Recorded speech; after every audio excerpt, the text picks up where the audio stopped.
mikrofon. Na drugem delu današnjega večera na okrogli mizi z naslovom Koordinate alternativnega utopija ali dejansko sedanjosti. Ja, naslov je tako zelo dolg, da ga moram prebrati z lista. Torej,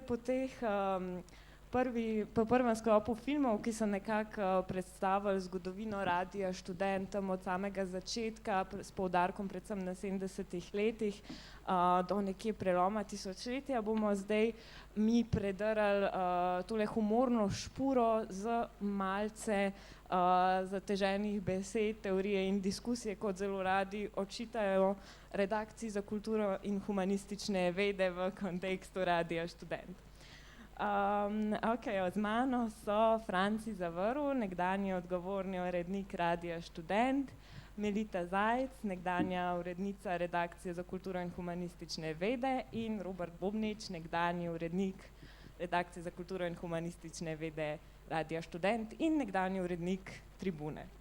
Tako, za začetek bom v bistvu prebrala en citat iz filma Večni študent Siniše Gačiča. Kot omenjeno je nastal ob 40. obletnici Radia Študent in si ga boste lahko danes ogledali v drugem sklopu ob 21. uri. In sicer glasi se takole. Radio Študent je kot Kuba, razumeš? Mišljeno ne v nekem komunistično-humanističnem socialnem smislu, nego to je nek sistem, ki laufa in nihče pravzaprav ne ve kako, ampak obstaja. No, to izjavo v filmu podaja Erik Valenčič, novinar in nekdanji urednik aktualne politične redakcije Radia Študent. Lahko pa razrežemo v bistvu na neke idejne in ideološke bloke, ki Radio Študent do določene mere odsevajo v javnem diskurzu. Torej, politično in kulturno umeščen nekako ideološko polje levega, torej z oznako komunistično-humanističnega, karkoli že danes to pomeni, in je predvsem živ, pretočen sistem, organizem družbeno-aktivističnega življa, ki kritično ozvočuje osrednje, robno, spregledano, ter se tako iz samih tematskih sredin, kot predvsem načina, na katerega se izbrane teme obravnavajo, na nekak nepogrešljiv, nujen način umešča v domače medijsko polje. No, in v tem kontekstu naj za začetek opredelimo, kaj za vsakega od vas, ki ste bili sicer na radiju aktivni v različnih časovnih obdobjih, pomeni RŠ. Naj se bo to kot moment osebne intimne izkušnje, kot predvsem, kako bi opredelili značaj, vlogo in pomen RŠ-a v polu javnega. Tako da, kar prepuščam vam besedo. Melita, profesorica, začnite. Meni je, jaz sem prišla v Ljubljano študirati in sem bila popoln outsider. Tako da jaz nisem Radia Študent srečala zato, ker bi mi nekdo priporočil ali pa ker bi že prej vedela. Skratka, odkrila sem ga sama in mi je pač omogočil, da sem, mogoče je bilo to ena najbolj pomembnih izkušenj v mojem življenju, ker mi je omogočilo, da sem se razvila tako, kot mislim, da še danes bi morali biti vsi, pa moram reči, da niso imeli tega privilegija vsi, prav zaradi tega, ker ker je polje svobode dejansko v vsaki družbi bistveno ožje od tega, kar lahko nekdo doživi na Radiu Študent. Se pravi, jaz sem si bolj od tega, kar ste vi citirala iz tega filma od Siniše Gačiča, zapomnila to, da je bil Radio Študent polje svobode. Hkrati pa seveda vam takoj povem, da je ta svoboda, kot reče Ervin Hladnik Milharčič prav v tem istem filmu, da je bila zelo strogo omejena. Tako da so s tem povezane tudi neke moje negativne izkušnje. Najbrž z vami vsemi ne veste, kako zlasti naši starejši kolegi so znali biti zelo kritični, če jim kaj ni bilo v redu in tako. No, ampak hočem reči, meni je predvsem to razširjeno polje svobode omogočilo, da sem pač tudi samo sebe spoznala v tem smislu, da eni rečejo, zame je obleka premejhna, eni rečejo, zame je ta hiša premejhna, zame je ta svet premejhen. In na Radiu Študent je bilo možno širiti meje sveta. Hkrati se mi pa zdi, da moram še to povedati, če ne zamerite, da je pa hkrati s tem se pa pokaže tudi to, da niso bile vedno meje tega sveta zunaj Radia Študent enako ozke. Da smo zdaj, ko smo videli te filme, da smo lahko videli, kako so ena obdobja, recimo začetno obdobje je bilo najbrž dovolj široko, da sploh so si lahko zamislili nekaj tazga, kot je Radio Študent. Ampak da so potem, ko ste videli dolg časa, bili zelo omejeni v tem smislu, ne? Da so pravzaprav, to bomo mogoče še pol govorili, da so bile te, da je bila ironija pravzaprav edini način, ne? Ki ga je bilo mogoče uporabljati za biti kritičen do sveta, v katerem si živel. In da se je šele v 80-ih letih pravzaprav z nami, da se je odprlo to, kar potem tudi nismo še videli, bomo šele kasneje videli, ne, ta film od Gačeša, to, kar pol reče ena naša kolegica Gita, ne, kar reče, mi vedno, ko gremo delati kakšno reportažo, smo že aktivisti. Ne. No in to je bilo naše obdobje, ne, je bilo v tem smislu zelo specifično, ker mi smo tle sicer širili meje sveta, ampak hkrati je pa v tem obdobju nastajal svet, ki je pravzaprav povzročil večino problemov današnje dobe, se pravi nek kapitalizem, ki se ne ustavi pred ničemer. To je bilo obdobje postmoderne, za katero model pravzaprav mi smo rekli, to je bil hotel Bonaventura v Kaliforniji, ki pač ni imel enega vhoda, ampak je imel več vhodov, pa z vsakega si lahko prišel, pa si videl isto stvar. Ampak v osnovi, danes vidimo, je to model nakupovalnega centra, ne. A veste, ne? Se pravi, arhitektura, ki je model postmodernizma, je arhitektura, ki nima teh klasičnih mest s cerkvijo, s trgom, lipo, ne vem, v slovenski zgodovini, ampak prideš noter in edini način, da se orientiraš, so blagovne znamke. Se pravi, to je ta svet, ne, ki se je vzpostavljal v obdobju, ko smo mi sicer imeli to priliko, da smo širili meje možnega in je pripeljal do tega, da danes dejansko svet nima nobene prave perspektive, če se dejansko ne spremenijo pogoji. In je zdaj pač ta čas tisti, ki zahteva, ne, to, da... In mislim, da je to čas spet Radia Študent. Najbrž boste o tem pol govorili, kako 90-ta, kako je bilo težko pravzaprav delati Radio Študent. Jaz sem bila v tistem času v Mariboru in sem videla, kako so se trudili marš, recimo, ohraniti, je bilo praktično nemogoče.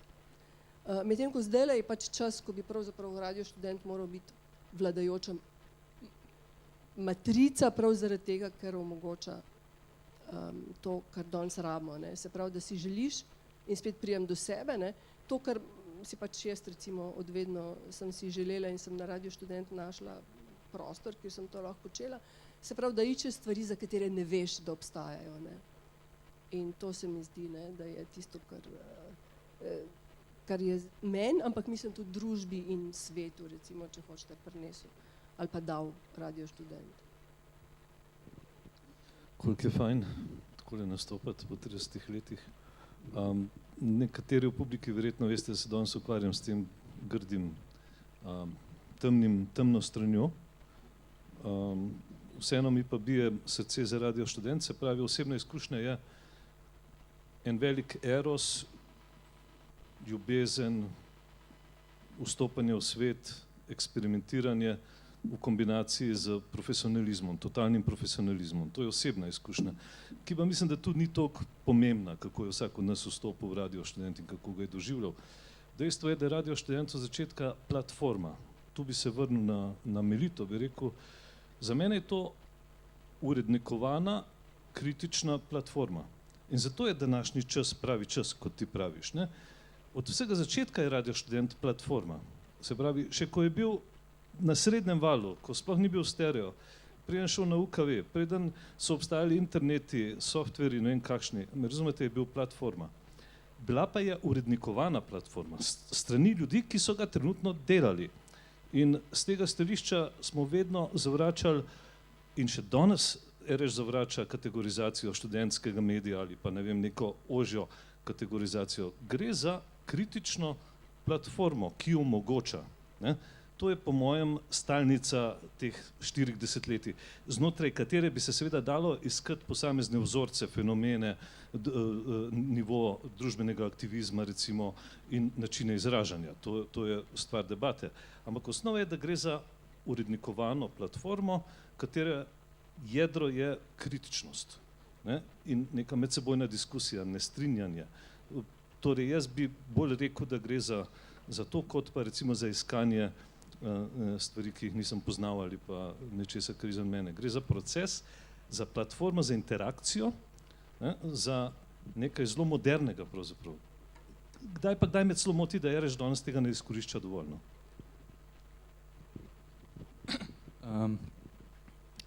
Mislim, da si imela tudi intimno izkušnjo pa ta vstop, tako da mogoče. Na začetku sem nekratko, da ko si zdaj naslovila to vprašanje in ko sem o tem razmišljal, da v bistvu imam z radijem predvsem intimno vez, tudi s tribuno, ki je bila omenjena,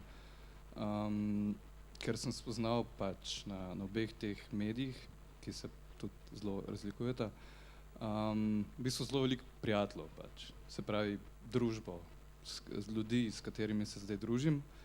In če pogledam nazaj, nisem zdaj spet toliko star, čeprav mislim, da sem, ampak ajde, mi je to verjetno predstavljalo nek prelom, no, v življenju, tako pač, če dramatiziram. Tako da je ta intimna izkušnja recimo za mene kar pomembna, no. Zdaj, kar se tiče drugih stvari, ne bi ponavljal, kar je bilo že povedano. Recimo Radio Študent, jaz sem ga poznal poslušal sem ga, ko sem prišel v Ljubljano, poznal sem pač ta nek slavni kontekst. Že takrat mi je bil tako malo po svoje preveč mitološki. Pač to je bilo leta 2010 sem prišel na radio. V glavnem, ampak mislim, da je ena izmed stvari, recimo, ki me na radio, ki so me zelo potegnile, poleg pač teh omenjenih, tudi to, da je pač medij, ki dejansko izkorišča pač medij, se pravi radio, zaveda se nekih ustaljenih form pač novinarstva, pač delanje medija nasploh. In recimo tle sem videl pač neko polje, ne rad uporabljam besedo eksperimentiranja, ampak ja, mislim, da je tle pač neka res kvaliteta Radio Študent, no, da je nekako obdržal to po svoje, ne vem, se tudi včasih čudim, da je to uspelo, ampak mislim, da je obdržal pač neko meta refleksijo o tem, kako sploh delati medij v navezavi pač na kritičnost, na cel družben, političen kontekst. In da se to je in da se še širi, ne. Recimo tudi, kaj pa vem, RKHV, pač redakcija, katere član sem, recimo z pač nekimi teksti, ki so pač radijski, pač poznamo tudi te notranje, zelo fine konfrontacije, kako zajebane brati pač RKHV tekste, teoreme in tako naprej. Recimo taka stvar, mislim, ni samoumevna in to je ena izmed stvari, no, ki me je že takrat v začetku dost potegnila. Jaz sem študiral novinarstvo v osnovi in ta študij se mi je zdel tako ozek, da pač je bil tle radio pač sam bum, no, mislim. Ne morem primerjati izkušnjo študija novinarstva in recimo prakse, ki sem jo doživel na radio in kaj sem tam lahko počel in kaj smo skupaj počeli, to je pač še en drug vidik. Kolektivnost tega radia, kolektivnost ustvarjanja, kolektivnost tega, da pač, ne vem, pač greš v studio, delaš nočni program in se zajebavaš. Evo, humor, pač to smo videli prej v filmih, pač ena izmed specifik radia. Mogoče ga je premalo, ampak tudi nekaj, kar recimo štejem kot zelo veliko kvaliteto, recimo Radio Študent. Ok, hvala za odgovore. Zdaj, ko smo že ravno nekako v kontekstu razkrivanja zgodovine nekih, kaj ne rečem, arheoloških potopov, ne samo v radijski, temveč tudi, rekla ima tako filmski eter. Pa bi v bistvu naslovila naslednje vprašanje najprej na Melito in Francija, ki sta delovala, kot sta že sama omenila, na radiju v 80-ih. Zdaj, zanima me predvsem, kako gledata nekako na vajno nasledstvo, predvsem v kontekstu preloma, ki se je zgodil z osamosvojitvijo v 90-ta leta, ki ostaja, kot je tudi Melita omenila, v razpršitvi oznak alternativnega in subkulturnega ter ekonomsko-politični tranziciji tudi za sam radio večkrat nekakšna siva cona. In če povzamem misel radijske sodelavke Urške Savič, ki je v nedavni Teoremi pisala o tem obdobju, je imel RŠ prav konec burnih 80-ih veliko poslušanost, bojda je bilo v času protestov na Roški na frekvenco 89,3 priklopljenih 500 000 ljudi. Torej, kako se po vajinem mnenju diskurzivno in realpolitične silnice javnega diskurza prelamljajo v tistem obdobju? Če je Urška v dvorani? Ni, ne? Urška v dvorani, prav Urška, tekst sem prebral 3-krat, v marsičem se strinjam, lahko je bil še 1000-krat daljši, gre pač za mogoče tak zelo sintetičen, fin pregled, ne? Če se umijemo samo na 90-ta, se pravi, vprašanje gre bolj na 90-ta, na ta prelom. Jaz bi rad govoril o vseh 5 desetletjih, ampak moram zdaj samo 90-ih. Torej, to je obdobje, ko se ta strašna energija, kreacija novega sveta, prihod demokracije, stranke politične, velika pričakovanja, strašno emotivna, recimo, energijo zbrano okrog radia, razprši v realnost, ki je skregani ljudje med sabo, ki so bili pred 4 leti skupaj v zaporu, ki je predvoljivna kampanja, v kateri se ljudje začno blatiti, ki je nacionalizem slovenski, ki pride do izraza, ki je od, bi rekel, 25 000 ljudi zradiranih državljanov. To je realnost 90-ih, v katerih sem tudi sam dal ponudbo za odkup Radia Študent, da vidite, kako daleč gre ta norost. Se pravi, jaz sem takrat 93. hotel kupiti Radio Študent, ker sem pač bil lastnik Mladine, pa Slovenske tiskovne agencije in meni se je zdelo takrat, da je najbolj, da se ne matramo več s tem financiranjem, da naredimo izkoristno to energijo in potem bomo že kot dobri Židje iz Pariza financirali tudi to, tisto, veste, da se bodo malo zajebavali, ne, novi rodovi. Strašna napaka, ampak jaz jo priznam, sem že o tem javno govoril. Se pravi, to obdobje, ta prelom je prinesel potem Aido, pa romski jezik bi rekel na radio, ki ga druge nismo mogli slišati. In čist neke druge topike, ki so šokirale, ne? Ker pravzaprav se je vsa grozota demokracije pokazala. Ne?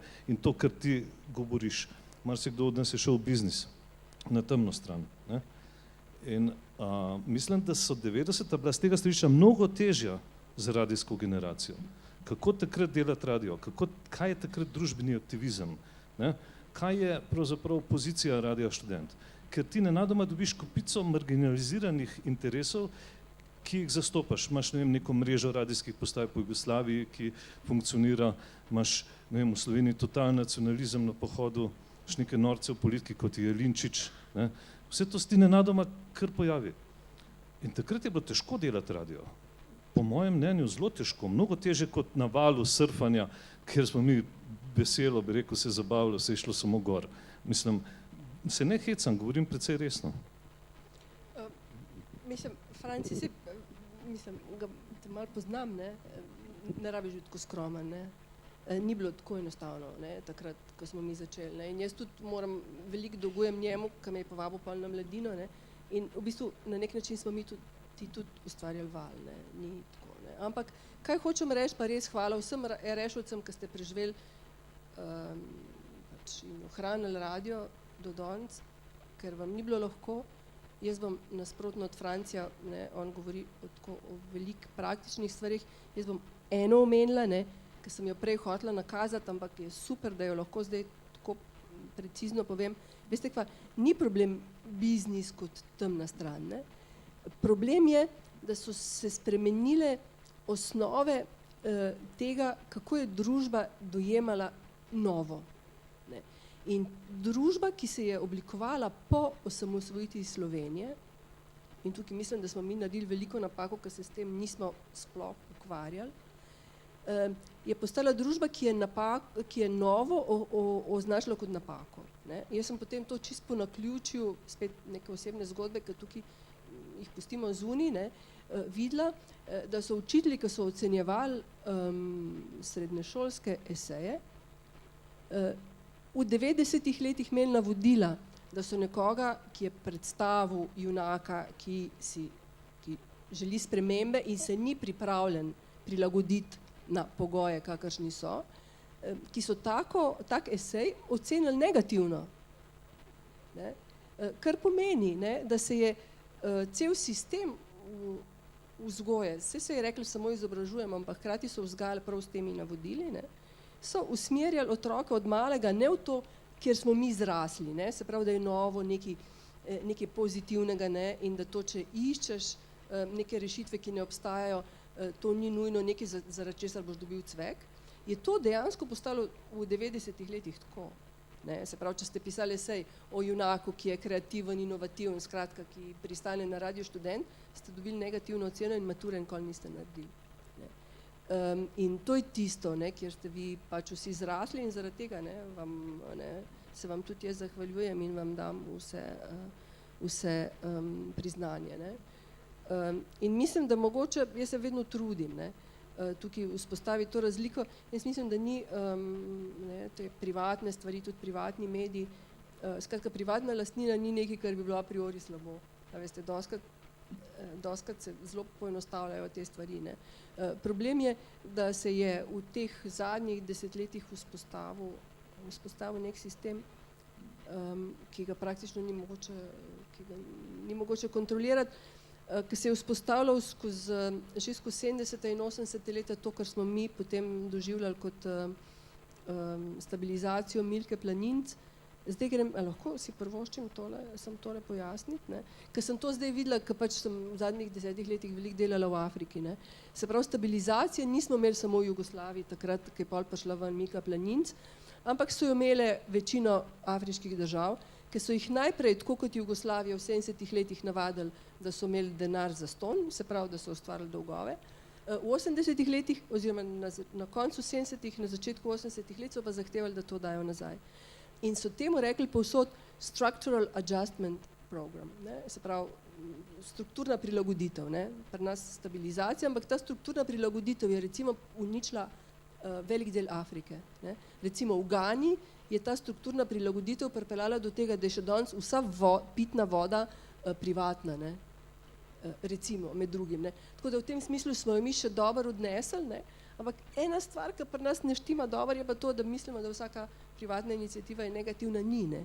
Ni problem kapitalizem kot tak, ne? Problem je kapitalizem, ki se začne graditi skozi te posebne strategije, ne? Ki vzpostavljajo strateško odvisnost in ki so seveda nadomestile to, ko smo takrat mi že videli, da so naravne dobrine omejene, ne?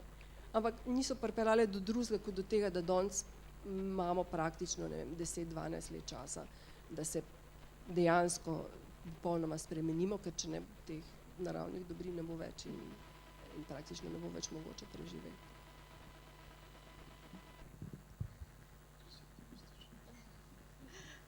No, s temi velikimi in temačnimi besedami se obrnem k predstavniku mlajše generacije Robertu, ki bo s svojim dobro znanim pesimizmom verjetno do dobro naprej začrtal. V bistvu se zate imam podobno vprašanje, kot sem ga prej naslovila na Melito in Francija, ki pa nekako zajema to drugo perspektivo, to se pravi, v bistvu, kako ti vidiš v bistvu situacijo Radia Študent, ne nazadnje, tudi v bistvu v kontekstu te nekako omenjene, kaj ne rečem, apatije in ne vem, tega momenta 90-ih, ki se pač sicer, kot sva se ravno prej v bistvu pogovarjala, nekako doživi neko renesanso zdaj v začetku, oziroma v 2000-ih z iniciativami, kot so sicer boj za zasedbo filozofske fakultete in tako naprej. Torej, kako v bistvu ti nekako ocenjuješ to? Ja, ne vem, v bistvu tako, kot sem že prej rekel, da dolgo časa mi je šla dosti na živce ta fetišizacija v 80-ih. Ne zaradi tega, kar se je v 80-ih dogajalo, ampak mogoče zaradi tega, ker pač se res postavlja nek ta res z 90-imi. In recimo mene pa zanima tudi pač kontinuiteta, ne, v končni fazi. Zdi se mi, da recimo pač mogoče preveč se sprejema nek res recimo med socializmom in demokracijo oziroma pač parlamentarnim demokratičnim sistemom. Pozablja se na pač neko kontinuiteto infrastrukturi, urbani infrastrukturi in tako naprej, ki je bila zgrajena v dobrih, zlatih časih socializma. Ampak to je druga stvar. Se pravi, zdi se mi vredno iskati tudi neke kontinuitete, se mogoče ne toliko osredotočati na ta 90-ta, na te prelome, ki so, mislim, res smo jih kar premleli, se mi zdi, no, tudi na radiju ob številnih priložnostih, formalnih, neformalnih, premljeva jih celotna neodvisna, neinstitucionalna scena, vse to. Ampak recimo to, kar si omenila, apatija, zdajšnje obdobje. Mislim, da je ravno ta nek občutek apatije, se pravi neko to naslavljanje, neka interpelacija recimo mlajših generacij nas ali pa malo starejših od mene, malo mlajših od mene, da živimo v nekem vakuumu, da pač ne moremo več proizvajati družbenega upora, tako kot v 70-ih, 80-ih. Mislim, prosim, no, dajmo recimo v Ljubljani v zadnjih 10 letih. 2006, rok, zasedba Filofaksa 2011, boj za 2011, nastanek številnih iniciativ, 2009 zide Tribuna, pač šel sam, se spomni, dajmo obuditi Tribuno. Ja, bil je recimo takrat zelo jak proračun na šov, ampak mislim, prišlo je do tega. Res v zadnjih 10 letih se je tle kar dogajalo. In nek simbolni konec tega verjetno je boj za 2016, pade se z sodnimi posameznikom iz Roga, z novičnim pritiskom Mola na rok in tako naprej. Ampak mislim, da se je pač res dogajalo se je veliko. In recimo gledal sem dokumentarni film o Tribuni, ki je nastal, mislim, da koprodukcija RTV-ja, v glavnem pač nad filmom je bedel Čander, Mitja Čander, ki sem ga prej tudi videl v videu, v enem izmed filmov. In recimo ta film kaže par posameznikov iz zgodovine Tribune, ki dobesedno 50 minut masturbirajo o tem, kako so oni upirali. In potem pokaže dve zdajšnje sodelavke Tribune in pač nima veze, ali poznate zgodbo o Tribuni ali ne, ampak zdajšnje sodelavke, ki govorijo, kako smo vsi apatični in jih sam film postavi v to apatično vlogo. In ne, brez vsake refleksije ne omeni vsega tega, kar se je recimo dogajalo v tem času. Pač omenil sem 2006 do 2016, zaradi tega, ker je to nekako moje obdobje delovanja v Ljubljani, moje obdobje, ko sem bil nekako aktivno ali pa ne toliko aktivno vpleten v vse te stvari, ampak mislim, pač realnost je, empirična realnost je drugačna. Empirična realnost ni tako pasivna, kot recimo si predstavljamo iz neke te transzgodovinske, mitološke perspektive, kako je bilo vse prej. In recimo še ena stvar, fetišizacija cenzure, na primer. Mislim, a je res spet se bom naslovil na ta dokumentarec v Tribuni. A pa tudi recimo jaz sem veliko proučeval zgodovino Tribune, ker sem bil urednik. Nekako smo probali, pač malo smo si delili obdobja.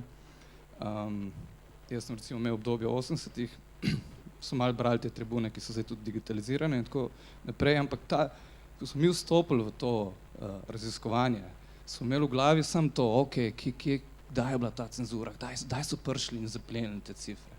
Mislim, a je res to ta edina vstopna točka v zgodovino, recimo teh medijev, v zgodovino vseh teh stvari, ki so dogajale s temi mediji, kar so proizvedli, a res pač ena zaplemba tam, ki je delovala v nekem sistemu, kjer je bila pač zaplemba nek del izvajanja političnega pritiska, ki je bil pač tudi del neke igre, tako kot je pač vsaka oblast del neke igre in nekako vemo, kaj se gremo.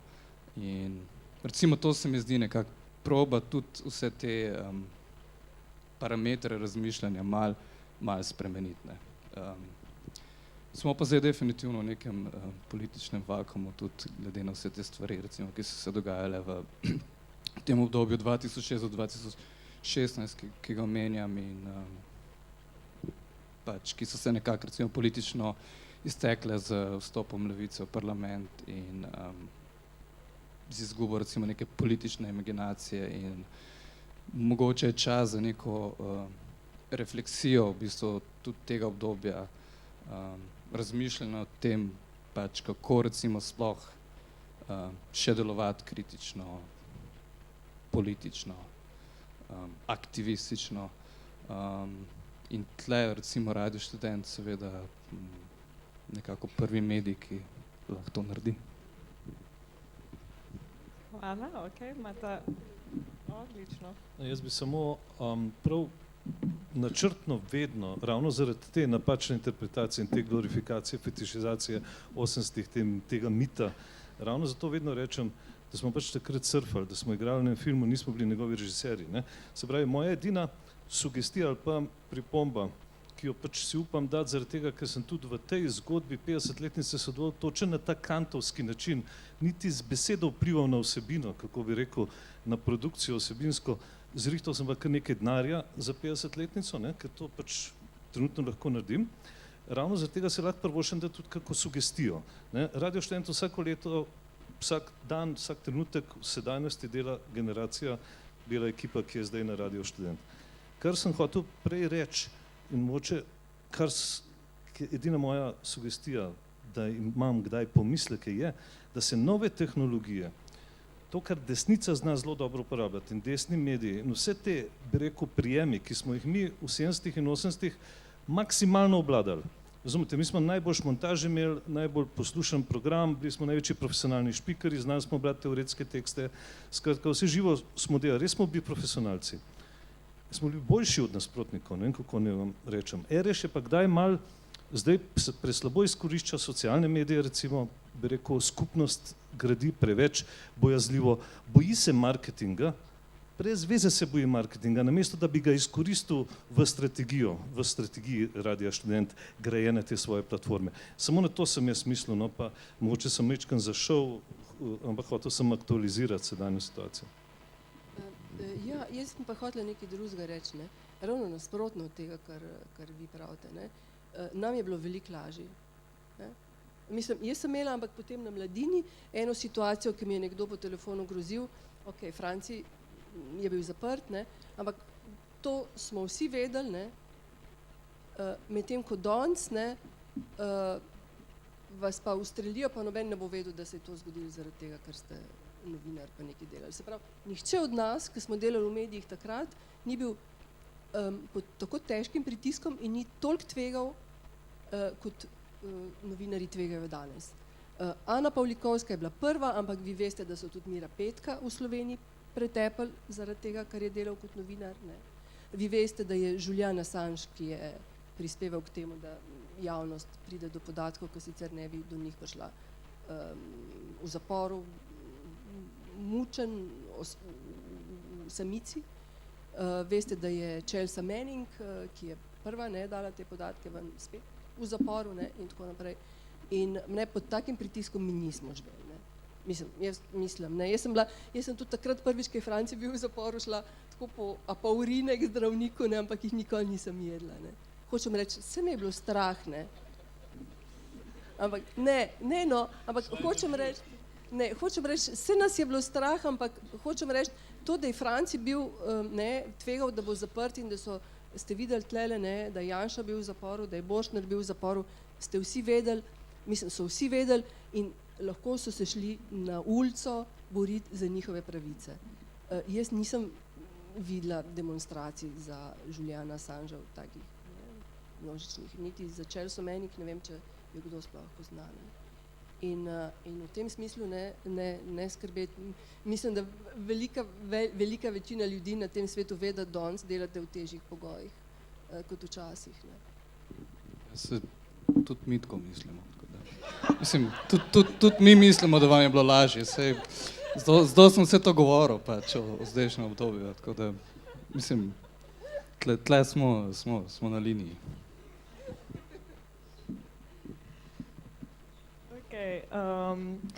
Zdaj, ko smo še vedno v kontekstu nekako pretresanja, kaj vse je, ni, kaj naj bi bil RŠ, bom mogoče svoje vprašanje zavila v smer pridevnikov. To se pravi, RŠ opredeljujemo večkrat kot tisto, kar predstavlja alternativne, subkulturne glasove.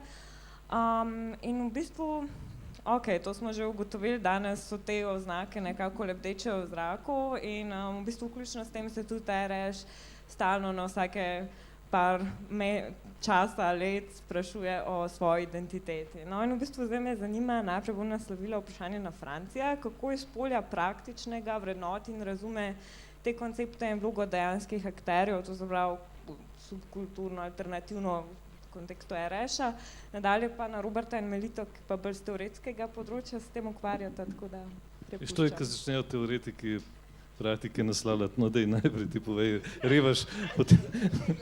To je hierarhija. Kanta, jaz rad Kanta rad citiram, ne, bi rekel, v glavnem ustrajam v tem, da sem praktik, ne, in da me teoretiki nenehno maltretirajo.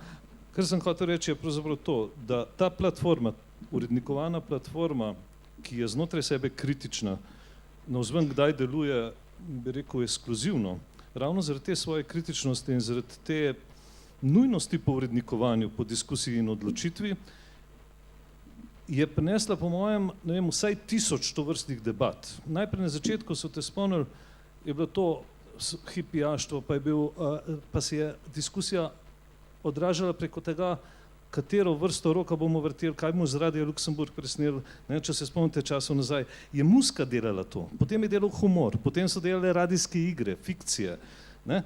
Skozi razne radijske vsebine se je pravzaprav to stalno tematiziralo in stalno se je diskutiralo o tem in iskali najbolj primerne forme in vsebine tistega časa. V 80-ih je bil to bolj družben aktivizem, bolj povezan s politiko, z neko širšo, recimo, z nekim gibanjem, ampak teh različnih, recimo, fenomenov, ne, teh polij je bilo, ne vem, po mojem na tisoče in se jih vsi spomnimo, vsak je v svojem obdobju radio poslušal.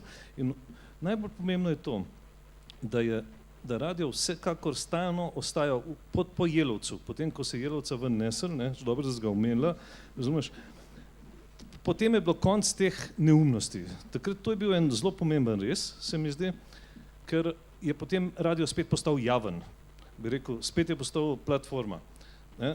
Če bi šlo po mojem v 90-ih, da bi ga jaz, bogataš, takratni medijski, ne vem, mogul, kupil, pa bi dajal na vsako leto 200.000 evrov. Kant. Ja, ubit, razumeš, ubit ga je treba, ne. Skratka, še dobro, da se to ni zgodilo in dobro, da Jelovcu ni ratal. Bi rekel, ustanovi 2 radijev, ne, enega kao, tako pa tako. Se vsi vemo, o čem govorimo. In da je radio platforma. Samo tega se treba zavedati. Platforma kritična, znotraj sebe, urednikovana. Pa da se spet ponovim, več uporabljati populističnih prijemov, proti katerim se RS sicer vedno bori. A me razumete? Se jaz vem, da sem kontradiktoren, ampak če hočeš nastopati na trgu, seveda se ne boriš za duše, za število poslušalcev, boriš se za kakovost. Nisi na vatlu, bi rekel, komercijale, ampak uporabljaj pa marketinške prijeme za to, da boš bolj uspešen. To pa mislim, da se v zadnjem času premalo upošteva. No? Se pravi, jaz bi več delal na tem. Precej se dela na družbeni odgovornosti in izkoriščanju družbene odgovornosti, tudi o tem mislim, da Urška govoriš, ne? Se pravi, marsikdo, ki je del skupnosti samo na ta način, da prispeva v denarju in da razume, da je to njegova vloga in ni več del zgodbe v smislu vsebine, ne? Na tem se kar dosti dela. Tudi te, bi rekel, iskanje mikrodonacij, sistemi prek interneta in vse to. Ampak v celoti pa marketinški splet je malo zapostavljen. No. To bo treba zrihtati. Kar se marketinga tiče, ne boste videli potem v tem filmu, upam, da ga boste šli gledati od Siniše, ne, ker tam povejo, ne, kako je pravzaprav bila ta APR redakcija. Ne, ni bila APR, kako so se imenovali tile, marketing? EPS redakcija je bila ključna. EPS, ekonomsko EPS je bila v našem času, ne, jaz se spomnim, da najprej sem se zapomnila te reklame za avtomobilsko olje, koliko je dober ta dojenček, jaz sem ga s tem oljem polil. Ne, se pravi, inovativni na tej ravni, ne, ko Franci prav, ne, tudi kadar, skratka, ni nujno, da je neka vsebina zaradi tega, ki je namenjena oglaševanju, avtomatično negativna. Zdaj pač govorim kot profesorica, ampak že dolgo to nisem več, tako da ne se bat ne bom dolgo govorila. Kar bi hotela reči tudi v podporo temu, kar je Franci rekel z nekega bolj teoretskega vidika, je, ko pravi populizem, bolj populistično, ne populistično. Glejte, to je nekaj, kar se je, neka opozicija, ki se je razvila v Sloveniji zato, da daje potuho ljudem, ki ustvarjajo medije, pa se nočejo zares potruditi. Ne. Se pravi, a je medij kakovosten, pa nima publike, ali pa je popularen, pa je ful za nič. To je samo izgovor. Za tiste, ki nočejo delati dober. Ne. Zato, ker medij, ki je dober, medijska vsebina, ki je dobra samo zato, ker ima oboje. Ne. Se pravi, ki je kakovostna, hkrati pa pride do publike. Ker če ne, kot vsi vemo, delaš nekaj za svojo mamo, pa za staro mamo, pa oni ti ploskajo, ampak nočeš pa delati v javnem mediju. Ne? Se pravi, če hočeš pa v javnem mediju delati, moraš pa jasno zagotoviti, da bo ustreženo obem kriterijem. Ne? In mislim, da to je bilo nekaj, kar smo mi poskušali in na Radio Študent in na Mladini, in da ni bilo to samo ta, ne, kot velikokrat danes mislite, da so bila to neka politična razmerja, ki so bila zelo naklonjena, ne, temu. Ampak je bila tudi naša zavest o tem, ne, mi smo v Mladino uvedeli vse najbolj popularne žanre, vključno s tistim, ko so tlele rekli, ne, so rekli, nagradne igre, ne, na ta način, da smo bili vsi zadovoljni, ne, ampak je bila hkrati nagradna igra. Ne. Se pravi, to so pač neki izzivi, s katerimi se je treba soočati. Kaj sem pa še drugega hotela reči, da se bom pa pol spomnila. Kar ne. Čak, zdaj sem pozabil vprašanje, ampak bom si prebral. Se bom nadaljeval. Ne, zdaj se bom strinjal.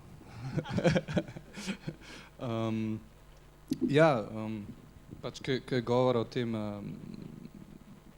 do marketingu v tem širšem transcendentalnem smislu.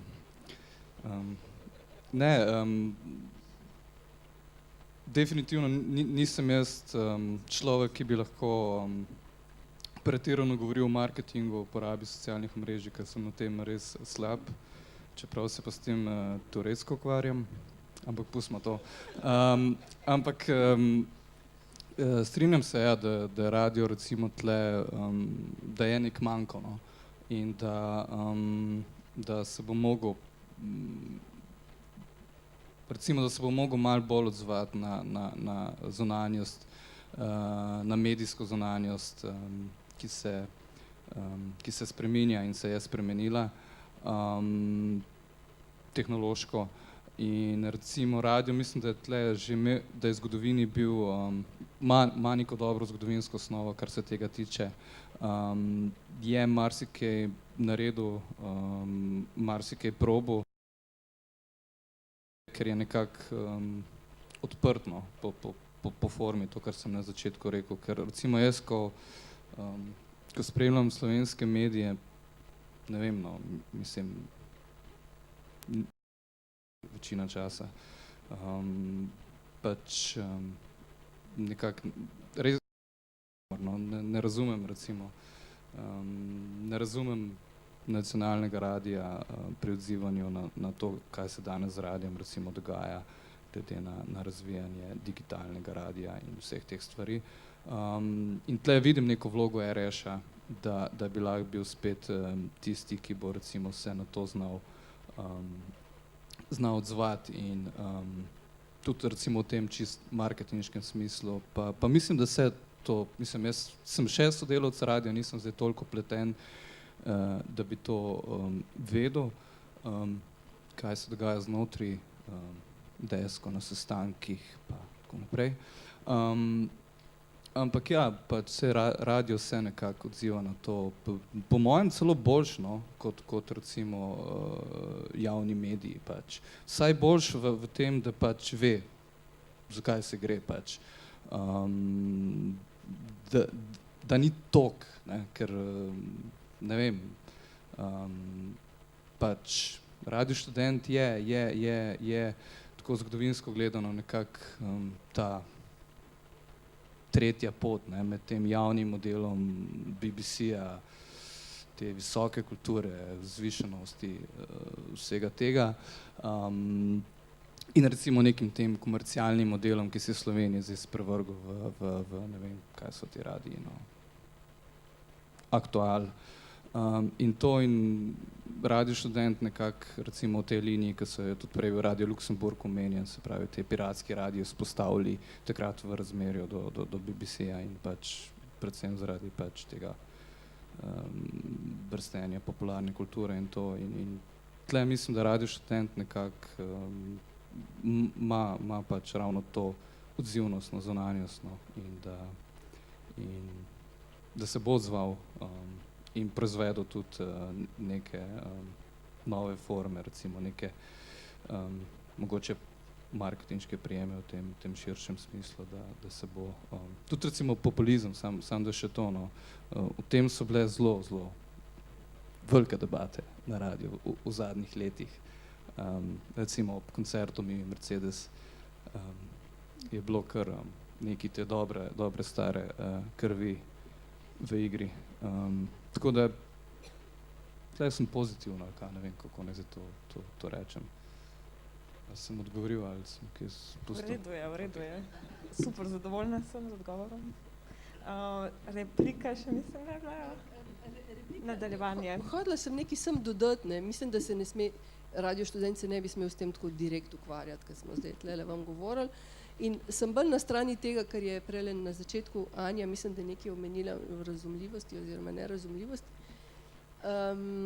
Jaz sem dostikrat na Radio Študent rekla, ko so mi rekli, nič se ne razume, kaj sem rekla, saj to je namen, ne, da se ne razume, pa da se poslušalci vsaj na Radio Študent imajo priliko srečati s stvarmi, ki jim pokažejo, da so stvari, ki se treba še malo potruditi. Je pa bilo tudi v te, ne upam, da boste pogledali to oddajo, ki bo pol, ne, oziroma ta film, ki reče nekdo, nismo se še odločili točno, kakšne oddaje hočemo delati, ampak mislim, da je tudi prav tako. In jaz mislim, resno mislim, iskreno mislim, da je prav tako. Ne.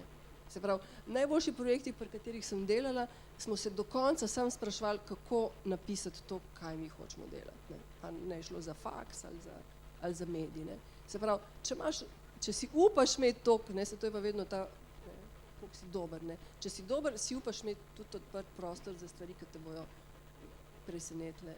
In mislim, da to mora biti vaš cilj. Okay, zdaj smo tako nekako neke velike, take optimistične in svetle ideje, kaj vse naj bi RŠ bil, to se pravi, ne vem, kot glas svobodnega, drugačnega, marginalnega, alternativnega. Ja, ampak za kakšno ceno? Ker se mi zdi, da pač RŠ je pač sicer, ja, je neka valilnica idej, je v bistvu najboljša, ne vem, medijska šola, ki jo pač imamo v tem prostoru, ampak obenem je pa pač globoko zvezana in sama se, ne vem, reže noge in zabada sekire, ne vem kam pač, to se pravi, hočem priti do koncepta prekarnega dela. V bistvu večina sodelavcev Radia Študent je danes v tem položaju, s tem, da pač ne mislim jokati na nek način, pač vse te akademska, medijska, kulturna, whatever sfera je v pač tem kontekstu, ampak pač ljudje, ki delamo na Radiu Študent, smo v resnici v bistvu privilegirani, ker si lahko privoščimo, da sploh posvečamo svoj čas za praktično nič denarja in v bistvu kako v tem kontekstu sploh, lahko razmišljamo še naprej v prihodnosti Radia Študent, ker v bistvu tudi v razmerju do celotnega slovenskega medijskega prostora pač nekako, ne vem, ta v bistvu absolutno stalno siva cona, tudi prej, ne vem, ko smo govorili pa tudi o marketingu, pa o teh zadevah, vseeno to rabi neko bolj strukturirano hierarhijo, ki bo usmerjala, določala cilje in tako naprej, ampak to je v bistvu hkrati, RS je tukaj vedno ambivalenten, ne. Pač saj to smo že zdaj omenjali, ampak tako, prihodnost RS-a v teh kontekstih, ja, pač vedno bomo živeli zaradi pač par posameznikov, ki nam morda starši plačujejo najemnine, da smo lahko v Ljubljani tudi pri 30 letih in delamo z Radio Študent.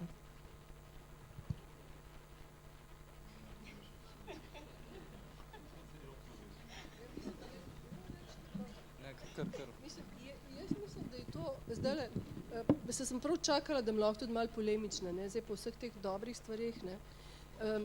Jaz mislim, da vsi tile, pa posebno pa tile, ki zdaj niso tle v dvorani, ne, pa vključno z mano, ki sem tukaj, in Francija, smo odgovorni za to, da regulacija medijev v Sloveniji in kakovost medijev v Sloveniji ni podobna ničemur. Jaz, ne vem, on lahko kompetentno govori, če jih posluša, ne, rekel je, da ne spremlja, jaz slovenskih medijev ne spremljam, ne, zato, ker ne vem, zadnjič sem videla eno naslovnico Dela in sem mislila, da je to ena dobra parodija, ne? Pa so pol rekli, da ni. Ampak ne bomo govorili, najbrž bo Anja pol imela vprašanje, ne? Ampak zdaj tle govorimo o regulaciji, ne? Če v Sloveniji mediji niso regulirani, ne, medijski prostor ni reguliran na ta način, da je dosti sredstev namenjeno za Radio Študent, tako da vsaj tisti, ne, ki bi hoteli delati, lahko delajo. Sej tudi mi nismo veliko zaslužili, ne. In zdaj tako je čas, ki ni naklonjen. Ne, veš kaj, so bili dinarji pa tako, ne. Ampak, a veš, mi imamo, vas razumem, ne. Ne, naši honorari so še vedno tolarski. Zaradi tega, ker ko se je evro, ko je prišel evro, so se honorari iz tolarjev spremenili v evre in so zdaj še isti, se pravi, vseh teh 12 let. In zato recimo dobiš za recenzijo 12,52 bruto, pač, ker se je to spremenili iz tolarjev, tako da lahko pridemo do konvertibilnosti. Ne, se hecamo. Ne, jaz mislim, da to morate nekomu povedati, ne, in to vas mora nekdo poslušati. In če bi jaz imela priliko, jaz lahko to govorim. Ampak ni smešno, ne, a veš, ne, res ni smešno, ne. Smešno je, da v eni državi, za katero smo, ne vem, še par desetletij nazaj mislili, da bo Švica, zdaj tlele z javnimi sredstvi ne morejo enega Radia Študent sfinancirati na ta način, da bi deloval, ne. Če so sredstva narobe, če so sredstva drugače razporejena, je nekaj narobe, ne. Zdaj se moramo oglasiti tako. Prvo rad bi postal minister za kulturo v tem trenutku in bi takoj prvo, kar bi bila novela zakona o medijih in tu govorim zelo resno, se pravi, in tu je aktivizem, ki bi ga mogoče celo malo pogrešam, ne. Se pravi, ureditev zakona o medijih na način, da bo pripoznal digitalizacijo, multikanalnost, neodvisne medije, ki niso več klasične inštitucije, DD-ji, velike založniške hiše. To je prihodnost žurnalizma, to je prihodnost komunikacije, me razumete? Ni prihodnost push komunikacija. Prihodnost je neka aktivacija, sodelovanje, bi rekel, direktna komunikacija. Naš zakon o medijih je tako zastarel in tako nesmiselen v tem smislu, da bi človek pričakoval, ne, da se totalno organizira fronta, ki bo to pritisnila na ministra, ki je zdaj razumen, na vlado, ki je zdaj recimo razumna, je levica v vladi, ne vem, volja obstaja, ne, in da se ta kritična masa zbere, profesorjev, preko te delovne skupine, medijske in potem tudi samih vključenih sedanjih profesionalnih in prekarnih novinarjev. To je ena stvar, ki je nujen predpogoj. Mislim, da je totalen challenge tega časa, kar ne pomeni, da gre stran od šova, ne, se pravi, ampak zakonska ureditev, modernizacija glede napredka medijev, glede sprememb v medijih je nujna. Druga stvar, ki se mi zdi nujna, je pa, če vzamemo recimo primer iz povsem drugega konca medijskega življenja, ene finance recimo, ki jih noben verjetno ne bere tu v dvorani razen mene. Ne? Finance več kot časopis pravzaprav ne izhajajo. Finance organizirajo dogodke, ne? To je tako kot maraton ali pa tako kot okrogle mize, ki jih Ereš ob 50-letnici organizira, namesto da bi jih organiziral vsak teden, STA jih ima vsak teden. Me razumete, mediji se kot forme spreminjajo iz push medija, ki ima neko programsko shemo in jo dostavlja nekomu preko nekega kanala, recimo radijskega sprejemnika ali pa računalnika, ne vem česa, se spreminjajo v produkcijske hiše za razne vsebine, v storitvene družbe, če hočete, v izobraževalne programe, v vse živo. In te meje se brišejo med industrijami, to se spreminja. In Ereš mora biti del tega trenda, ne samo del, mora biti mal čez. Razumete? Tako kot je Jonas Žnidaršič tihotapo računalnike v Slovenijo, kršil zakon in jih prodajal in ful dobro zaslužil, pa Matej Rus, recimo. Ne? Mi smo šli v vzhodno Nemčijo, po pot smo v Nemčiji zahodni nabrali 7 računalnikov, se mislim, da bo zraven, in smo zaslužili. In pa smo vrteli razumete, softvere, igrice in tako naprej, in smo jih prodajali. Kaj je narobe s tem? Ne? Se je za Ereš bil denar. Ne? Se pravi, te dve stvari, no, sprememba zakonodaje in ne, na kasetah smo jih prodajali. Tiskaj pa piskal ob 12. po noči, je pa bilo zastonj si lahko. 10 do 11. dopoldne si pač si moral vzeti čas in jo posnet, ne, normalno, če pa si bil len, si pa kupil, ne. Kar sem hotel reči, no, se pravi, zakonodaja je izziv, ki je tu in je kritična masa že pripravljenost, če bi nekdo to povezal, ja, reč bi lahko bil ta platforma, ne, bi na marsikakšno vprašanje odgovorili. In drugi je ta modern pristop k mediju, ki ga seveda vaša generacija mnogo boljše obvlada od mene, ga pa do neke mere slabše izkorišča kot nek zakoten poslovni časopis, če me razumete, ozek, ne vem, business to business, neke finance. Oni živijo od seminarjev, od predavanj, od izobraževanj, od plačanih prilog, ampak govorim samo od tiskane, no, ali pa samo od klasičnega medija. Ne. Tu sem mislil, da so revenue streami tudi za Ereš. Ne. Okay.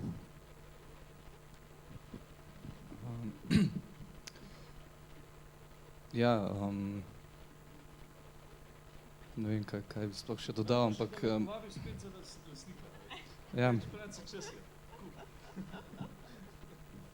Ne, hotel sem reči to, da bo priložnost za ministra za kulturo. Glede na frekvenco menjav, mislim, da bo kmalu, no, tako da sem to. Ampak kar se tiče te zakonodaje, je bilo, pa zdaj je radio v tej kategoriji posebnega pomena, kar pomeni, da v bistvu pade v to kategorijo, da bi na medijskem razpisu za medijske vsebine pač ima neko prednost in dobi nekaj malega denarja. In tle je definitivno sprememba medijske zakonodaje, o tem se tudi Radio Študent se je s tem zelo veliko ukvarjal v zadnjih letih. Veliko smo se o tem pogovarjali, skušali se je tudi v bistvu nekako sicer pač znotraj spet teh alternativnih medijev povezovati, pogovarjati, pritiskati in tako naprej. Tako da ja, tle se ful strinjam in mislim, da vsi to nekako vemo, da je to zelo nujno. Druga stvar pri Erešu je pač študentska organizacija, se pravi študentska organizacija, ki je dobila v lastništvo Radio Študent. Študentski organizaciji se proračun manjša, zdaj tega več ne spremljam, ampak po mojem, da se še kar manjša, kar pomeni, da je manj denarja in da je to ena, recimo, izmed stvari, ki verjetno bo radio nekako čakal v prihodnosti, kaj se bo zgodilo s tem dotokom oziroma kaj se bo zgodilo s študentsko organizacijo, ki je nek problematičen odnos, ki je zdaj sicer verjetno malo bolj stabilen, kot je bil recimo pred leti, ki je bil tudi resen poseg strani določene poslanske skupine, da spremeni statut Radia Študent. In se je bilo takrat treba kar resno aktivirati, da smo to preprečili. Ampak, mislim, to malo pove, kako enostavno je tudi poseči. Bila je tudi ideja oziroma razgovori z vstopom univerze v Ljubljani kot solastništvo Radia Študent, soustanoviteljstvo, ne, solastništvo, se pravičujem. Tako da nekaj tudi na tem političnem področju se najrešo dogaja in štartali si pa s prekarizacijo, ne. Ok, smo zašli, ampak Temu se vsi izogibate tako.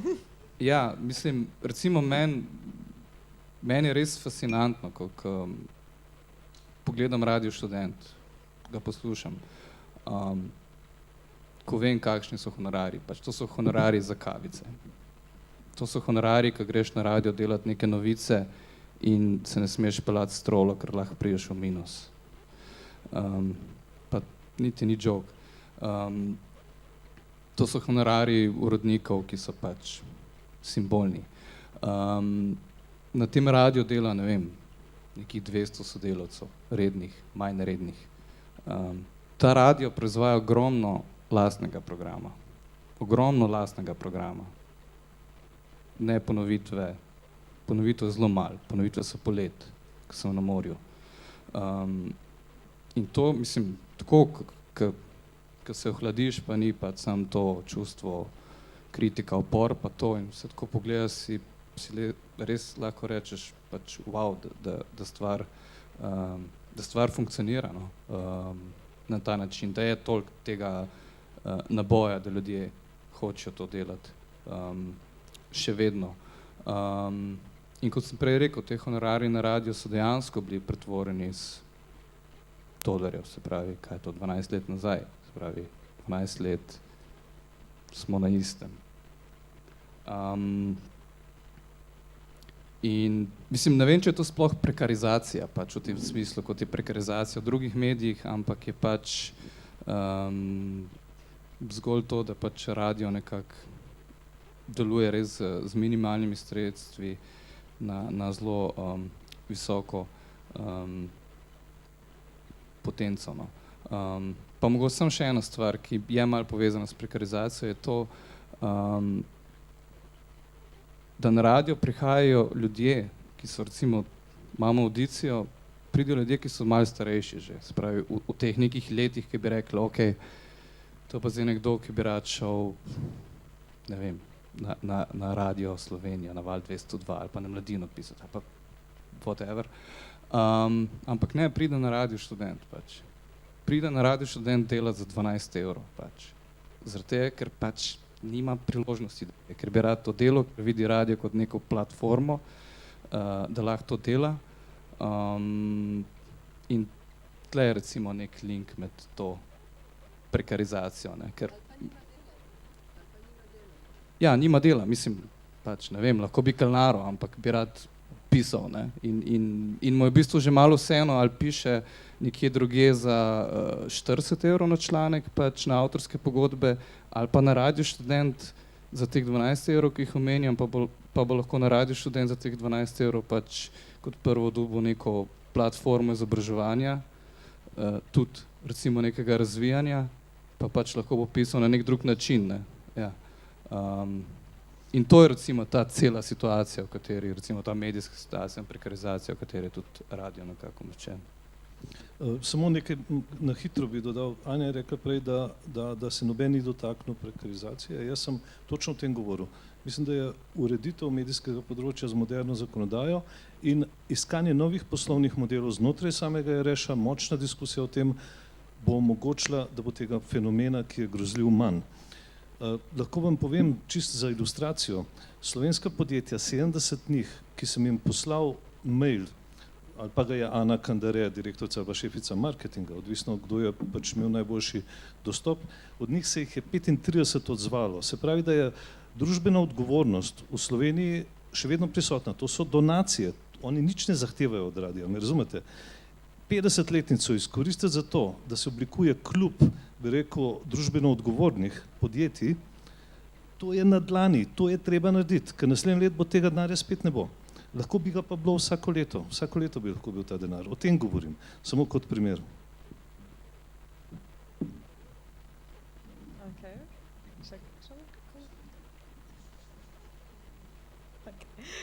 Zdaj, če smo od bolj praktičnega, bom pa za konec, pa pol še mogoče odpremo za publiko, šla še malo bolj spet proti teoriji, kako pak, ne. In sicer še eno vprašanje prihodnosti.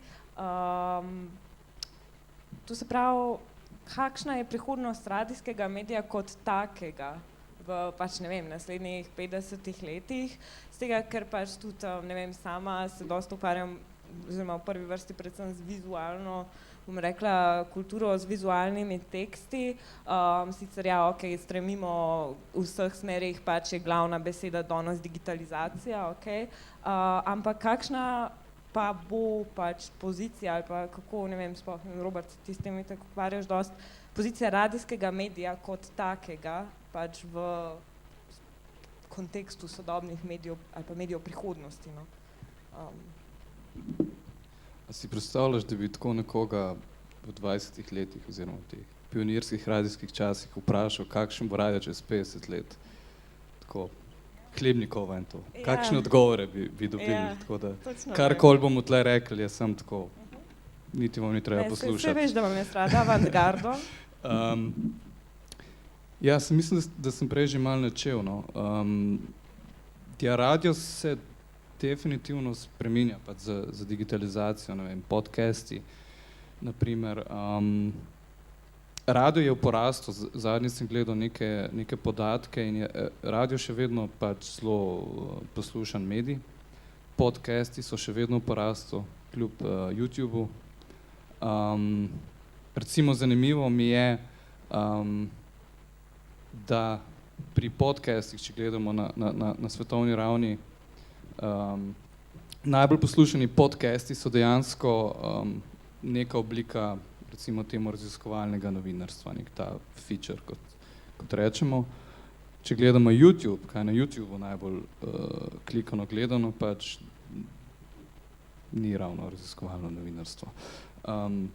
Kar je zanimivo pač, se pravi, radijski medij in vsebina, ki se ga drži, še vedno. In radio se bo pač tako kot vsi drugi mediji pač z digitalizacijo, z algoritmizacijo pač spreminjal. Se pravi, zdaj, ko govorimo o podcastih, recimo kot nek primer te avtomatizirane distribucije radijskih oddaj, vsebin, to, kar recimo zdaj, pač definitivno se lahko, se bo to spreminjalo verjetno še bolj v neki tej, recimo, interaktivni custom-made interakciji z uporabnikom, te avtomatizirani algoritmični tem mehanizmov, ki seveda vpliva tudi na samo vsebino, ne.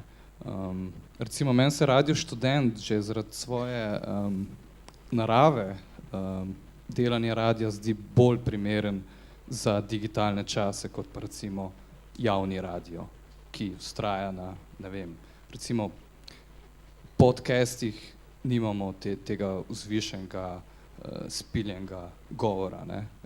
Podcast je bolj, recimo, tle, tako RŠ-ovski pač. Ni komercialen, ni teh komercialnih bedarij, ampak recimo je bolj tako. In recimo, da tle ima Radio Študent spet po mojem nek potencial da v bistvu se prilagodi trendom, ki bojo pač prišli recimo za spremembo medijev, s koncem množičnih medijev, ki se je verjetno že zgodil, ker pač živimo pač v času, ko digitalni mediji pač nekako so začeli nadomeščati te velike medijske, množično medijske sisteme, ki so obstajali.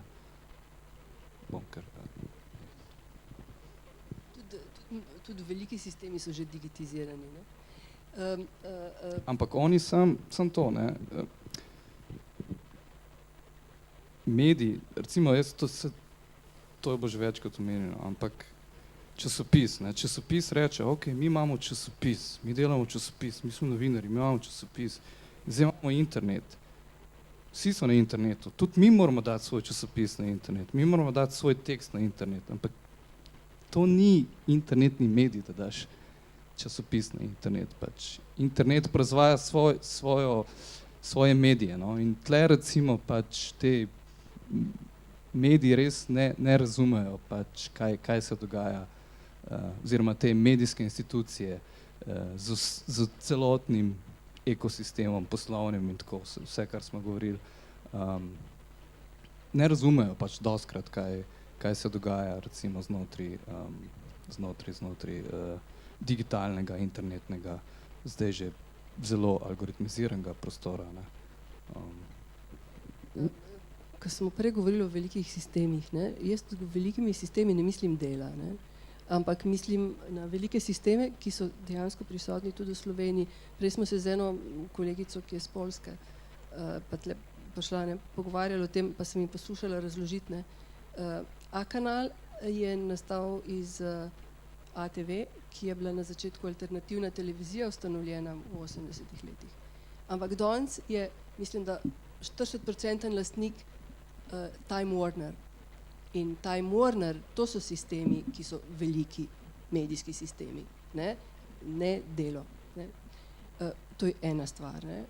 Ko sem jo sem hotela pripomniti, ampak v zvezi z radijem sem hotela to reči, da Radio Študent ni v dobrih, bi rekli, niso pogoji dobri za Radio Študent, zato ker je v slovenskem medijskem prostoru, ki je, ne, kot sem omenila, na eni strani ga kontrolirajo res veliki medijski sistemi, slovenski prostor je pa, kot ste vsi vi na svoji koži doživljate, ne, in ste omenili, pač prekarnost je en del tega, se pravi ni sredstev, slovenski medijski prostor je obubožan. In v tem prostoru seveda je najlažje delati to, mislim, lahko dobro delaš samo to, kar je najceneje, in to je radio. Ne. In ko sem jaz bila na Mariborski univerzi, sem vsako leto študente vprašala, da bi sploh vedela, ne, o čem se lahko pogovarjamo, no kaj pa vi gledate, kaj pa vi poslušate. Eno obdobje je bilo, ko mi niso nič rekli. Ne. Se pravi, to je bilo obdobje interneta, ko je vsak nekaj svojega spremljal. Jaz recimo radijsko postajo KCRW iz Kalifornije, če koga zanima, super musko lahko slišiš. Ampak ne, počasi smo spet prišli do slovenskih medijev in veste kaj, so edini poznali Val 202. Ne? Val 202 so vsi poslušali. Ne? In ne pa Radia Študent ali pa Maša. Ne? Zakaj? Zaradi tega, ker zgleda edino to, ne, še mogoče v Sloveniji dobro delati. Se pravi, to je resen problem. Ne? Ampak hkrati pa radio ne bo nikoli hudega, zaradi tega, ker radio je način, kako se ljudje obveščajo v krizah, kako se obveščajo, kadar je potrebno se aktivirati in tako naprej. Ne. Zdaj, mi je zelo žal, da tukaj se o digitizaciji zelo površno govori, mislim, da je to treba bolj poznati in da bi bilo treba, tako kot je Franci že omenil, tukaj bi bilo treba, ne, stvari bolj načrtno z vidika Radia Študent vključiti v svoje, ne, pač Radio Študent bi moral razmišljati o tem, da, in tukaj je Oskar Štrajn, nek vaš kolega, ki je pri meni študiral, pa je pol šel na Nizozemsko, je velik ekspert in mislim, da on bi tukaj veliko boljši od mene znal razložiti, kako se danes radijski mediji, kot je Radio Študent, na to področje prilagaja.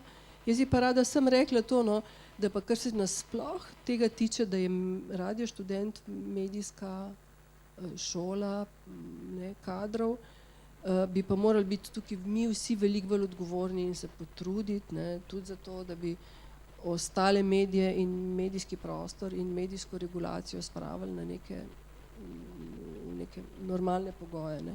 Jaz mislim, da za vse nas, tudi kot državljane in državljanke, da imamo, ne, zdaj pa se vračam k klasičnim medijem, ne, take dnevnike, ne, pa taka televizijska poročila, mislim, to res ni v redu, ne, res, oprostite. Ampak za nekoga, ki je delal na Radiu Študent, kot je kolega rekel, smo se ukvarjali z medijem, ne, s tem, kako mediji razviti, s tem, ne, kaj je specifika medija, ne, vse možnosti smo preskusili, pa da nam pol ni neroden, ko zjutraj radio požgemo ali pa ko vidimo časopise v kiosku, jaz tega ne bi mogla, ne. In ne morem, in mi je res hudo. Sam nekaj bi še dodal. V bistvu hotel sem to reči, da ne vem, če radio, ko prije do tega, da se treba informirati, da dejansko posežemo po radio, kot v tem najbolj živem mediju. Zakaj? Zaradi tega, ker kam gremo? Na internet gremo, na telefon, pač. Ja, tudi to bomo lahko mislim. Pač, ja. No, hočem reči, da, ampak, ja, šli bomo na internet in na internetu bo tudi radio, pač. Radio Študent, ne, če bo. Ja, ampak to je neka stvar, to je konec teh velikih sistemov. Nisem mislil delo, ampak pač množični mediji, radio kot množični mediji 20. stoletja, naprimer, FM. Ne, hotela sem reči, glejte, to je stvar, to ne, da Radio Študent ni na internetu, mislim, to res brez veze, da se tle pogovarjamo, ne, to boste zrihtali, ne. Ampak to je, no, evo, ne, pol pa ne. Ne bi bil na internetu, ne bi več nobeden vedel za njega. Jaz tudi sedim po internetu, ga še poslušam lahko, ker ima pač tako te frekvence omejene na Ljubljano, da ampak hotela sem reči, drug problem, ne, je pa problem regulacije in tega, da ni materialnih pogojev za to, da bi en kvaliteten medij, kot je Radio Študent, obstajal in da bi se ostali mediji razvili v kvalitetne medije. Ne. Tukaj pa lahko na eni strani Radio Študent skozi svojo, ne, aktivistično uredniško politiko, ne, se potrudi, hkrati pa je najbolj potrebno uporabiti vse ostale ne, lobistične in druge vzvode, o katerih pa kolega tlele ve več od mene. Jaz bi citiral brata Janković za njihovega zaslišanja v Državnem zboru, odgovor je enak prejšnjemu. Vsi veste, prva stvar pa druga stvar. Ne, zdaj bom dala pa, ne, publika, demokracija, ja. Pa zakaj imamo to? Ja, ta moment. Vprašanja iz publike, roke gor, dobite mikrofon, zaradi tega, da se bo vse slišali.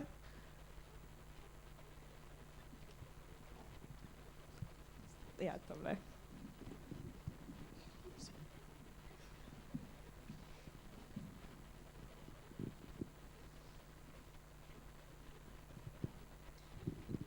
Odgovor je enak prejšnjemu, ne? Jaz sem poslušala simpozij leta 2013, na katerem si govoril medijske strategije in se mi zdi, da si jih danes ponovil, kar pomeni, da te nismo poslušali. Tako da, ne, tebi govorim. Tako da, pardon, smo malo žlehti. Jaz nimam strategij. Mislim, nič upam, da to ne vpliva na botrovanje naprej, ker jih verjetno ne, no, kakorkoli. Pač po moje je to nek tako konstantna dilema, ki se vzpostavlja na radiju, ampak v bistvu, zakaj sem to začela govoriti? Zato, ker si vmes rekel, nekje na polovici te okrogle mize, da mi ne uporabljamo nekih teh množičnih medijev zaradi neke nestrokovnosti oziroma da se ne dosega tega, ker ne vem, da desnica pa to bolje obvlada, ne? Oziroma bolje obvlada v tem momentu. Pa se mi zdi, da se v bistvu, mislim iz mojega vidika, da se pač nekaterih zadev, kot so pač družbena omrežja, reflektirano ne uporablja pač za nekatere določene namene. Ne? Mislim, za tem stoji misel.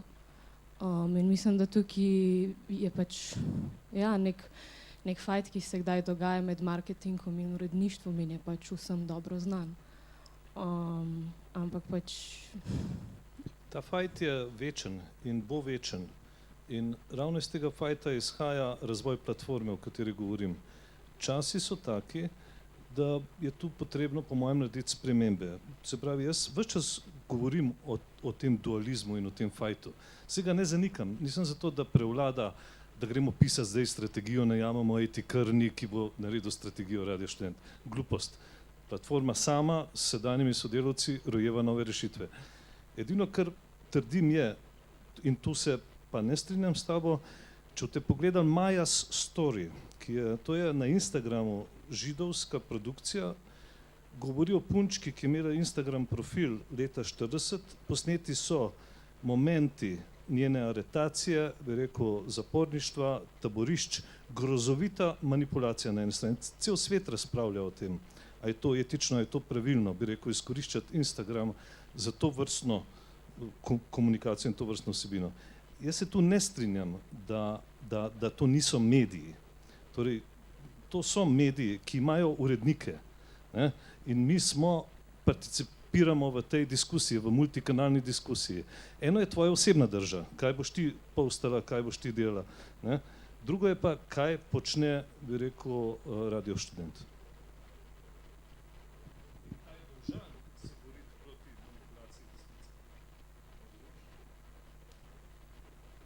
Ampak ti mediji imajo res urednike?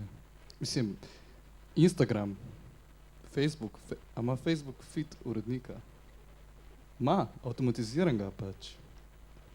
Govorimo o feedu pač, o Facebooku kot nekem medijskem okolju, skozi katerega recimo nekdo vstopa.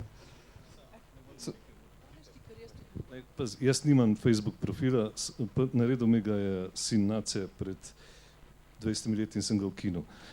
Se pravi, jaz res nisem ta prav za se pogovarjati, ampak kar vam govorim je, da Radio Študent ima kanale, po katerih komunicira. En od njih je radijska frekvenca, drugi je internet, bi rekel, tretji je dogodek, na katerem se ta brand pojavi, četrta javna diskusija, na kateri smo prisotni, peto je pismo nekomu, ki želi donirati, povsem odgovorno, družbeno odgovorno ravnati. In teh kanalov je ogromno, en od njih je tudi Instagram in ga Radio Študent ureja. In ne vem, kako naj vam drugače razložim. To je osnova, bi rekel, ne vem, upravljanja vsebin. Danes v marketingu se samo s tem še ukvarjamo, zgodbičenje in tako naprej. Ne?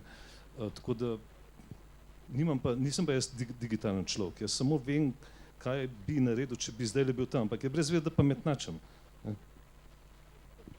Jaz sem se pa ves čas nazaj držala, ker sem mislila, da me boste kaj v tem vprašali, pa me niste, pa bom zdaj izkoristila priliko. Ne?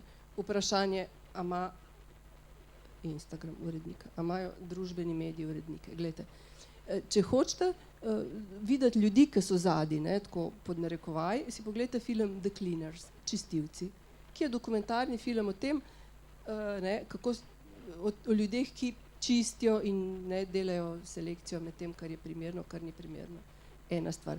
Druga stvar, seveda se uporabljajo algoritmi, ampak za algoritme vsaj dve knjigi, ne vem, če sem spomnila, ena je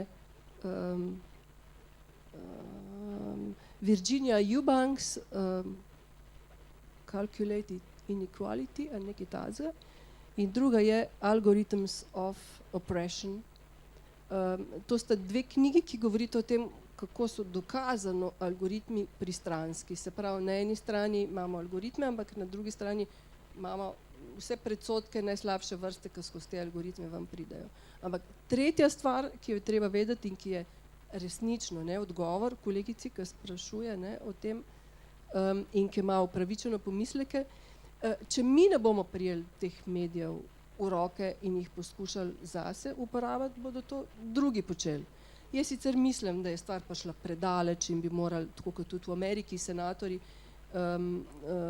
že poskušajo doseči, da bi postavili tako regulacijo družbenih medijev, da bi se lahko novi razvili, ne, ker ta njihova monopol totalen že bremza sploh razvoj medijske krajine in tudi celotne družbe in jasno so to opazili.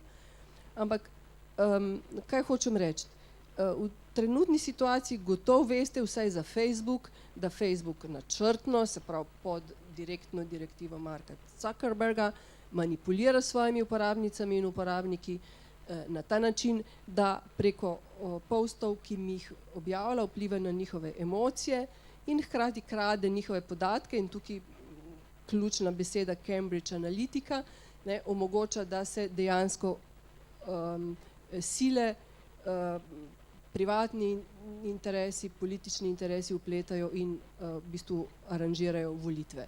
Vsaj dva volilna rezultata vemo, da sta nastala na ta način, to je odločitev za Brexit in zadnje ameriške predsedniške volitve. Se pravi, tle se ne smemo pretvarjati, da nič ne vemo, ali pa da se nas to ne tiče, ker se nas vsi tiče. Jaz vidim, da mnogi mediji, mislim, da tudi za Radio Študent mogoče to velja, ne vem, ker stvari nisem analizirala, ampak mnoge iniciative praktično brez profila na Facebooku ne morejo, ker edini na ta način ti do svoje publike prideš. Se pravi, tle reči, da nas to ne zanima, si praktično ne moramo privoščiti, če hočemo javno delovati, seveda, če pa smo privatne osebe, pa to ful super. Ampak to sem hotela reči, ne, se pravi, jasno pa je, kad je že Igor rekel, ne, da v bistvu tudi Radio Študent ne bi poslušali, če ne bi se s temi platformami pomagali. Ne. Še kakšno vprašanje iz publike?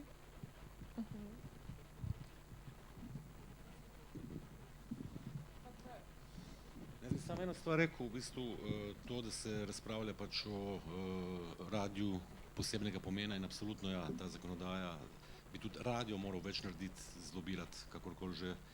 Čeprav vemo, da je to težko, vemo, da na ministrstvu že 3-4 ministri niso praktično čist nič naredili, imajo pa tam tudi direktorico direktorata za medije, ki bi morala narediti nekaj, ne. Ampak Radio Študent je community radio, ne. V kapitalizmu pač imamo community radio. V Ameriki, v Kanadi, kjer Kanada ima celo financiranje javno. In Radio Študent je community radio in to bi pokazala ravno mogoče žurka v Kino Šiška, ker se je 20 ljudi zbralo in tega ne izkorišča v bistvu. Ne. Jaz bi osebno, tako kot plačam 3,75 € za naročnino na nacionalni radio, ker jo moram, ker drugače mi pridejo pa mi dajo kazen, bi to plačal. In sem prepričan, da ne samo v Ljubljani, tudi širše, ravno zato, ker je dosegljiv preko interneta, da bi se ljudje na tako akcijo odzvali in mislim, da bi morali te resurse v bistvu jih iskati tudi sami na več nivojih, tako da je še veliko dela v bistvu znotraj ekipe, čeprav vem, da ste vsi podplačani, vsi pod stresom, vsi prekurjeni v bistvu in prekerni, ampak pač en bo mogel tudi v tej smeri začeti, tako da take debate so ful pomembne, zato da se odpirajo mogoče neki novi kanali. Ne vem pa, mogoče že delate to na radiju, pač iskanje, a? No, tako da pač to je sigurno za naprej tudi zaradi tega, pa razpisi Evropske unije, bla bla in tako dalje, ker ste super tudi za te neke nove vsebine, za torej manjšine, manjšinske oddaje in tako dalje, ki ne dobijo prostora na drugih medijih, tako da to so neke niše, ker še vedno dalje. In ne pozabimo, Radio Študent ima svojo založbo, glasbeno ima svoj studio, dobiva nagrade na vseh teh torej sejmih oziroma festivalih oglaševanja, ne. Tako da pač treba bilo pretopiti vse to, kar je pozitivno dejansko v neki finančni flow, s tem, da pač mogoče Franci ti veš najboljš kako in bi lahko pomagal, ne.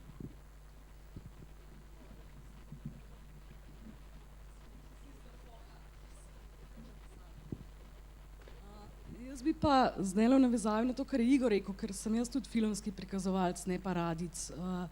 Eno drugo plat tega, da gre za community izpostavlja, namreč mi vsi delamo pod isti pogoj, oziroma jaz tudi pripadam taki sferi kulture, ki upa, da je kritična, pa družbeno angažirana, subverzivna, subkulturna, alternativna in tako naprej.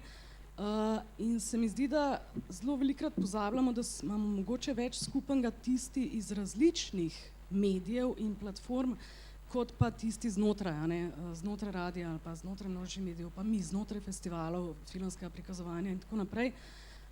Vsi imamo pa istega ministra in ministrstva in tako naprej. Ne? Tako da bi mogoče tudi enkrat mogli začeti malo bolj aktivno, pa se strinjam, ne? Jaz tudi se ukvarjam s programom in bi veliko raje v življenju delala vsebine, se ukvarjam s teorijo, pa s programom in tako naprej.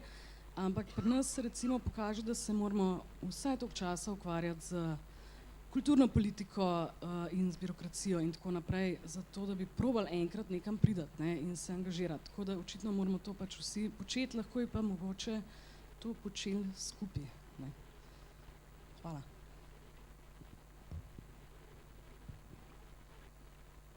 Maša, hvala za ta komentar. Ja, ne vem,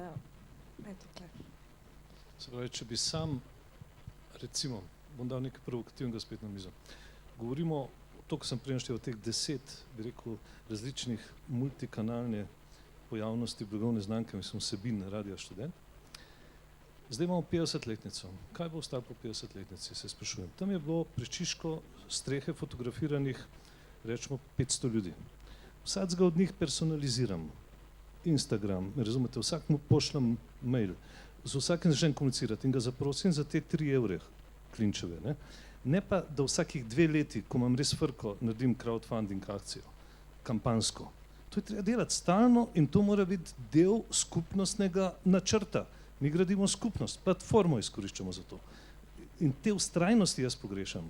Razumete, to pa je strokovno znanje. Tako kot je špikiranje pa tehnik, je tudi to strokovno znanje. In ga je treba na radiju spodbujati, ne v dualizmu seveda z vsebino, se strinjam, stalni napetosti z vsebino, ampak ta dvotirnost, rekel, bo edina omogočila razvoj radija naprej. Ne.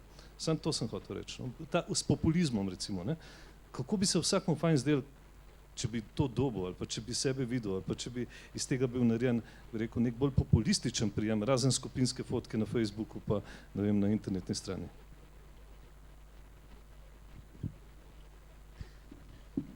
Ima še kdo kakšno pripombo?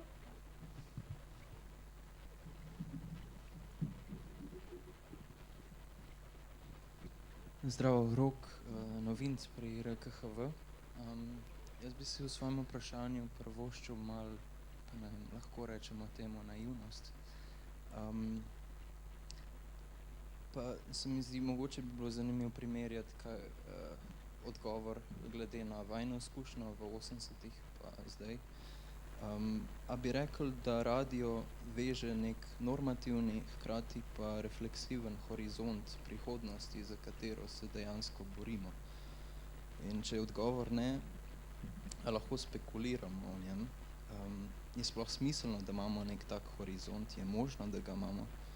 A je ta horizont postkapitalističen? Kind of.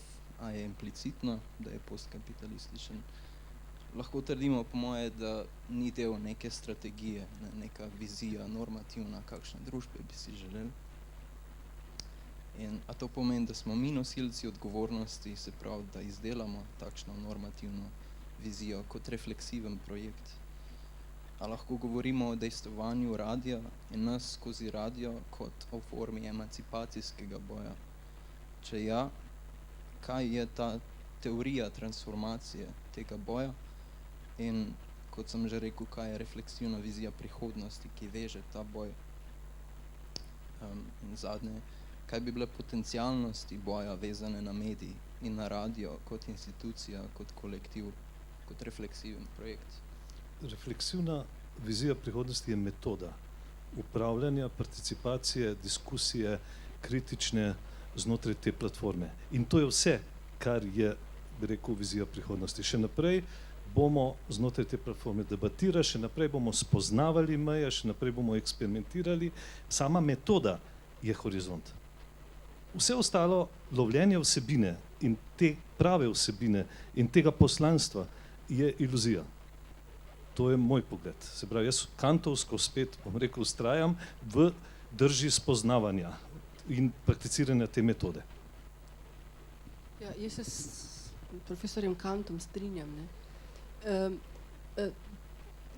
Ne strinjam pa se s tem, da obstaja neka norma. Jaz mislim, da absolutno, kar je, ste tudi tlele videli, situacije so bile izrazito različne, strategije so bile izrazito različne. Res je stvar obstajala zato, ker je bila normirana. Ne? Se pravi, vsaka platforma, če nima nekih pravil, se sesuje.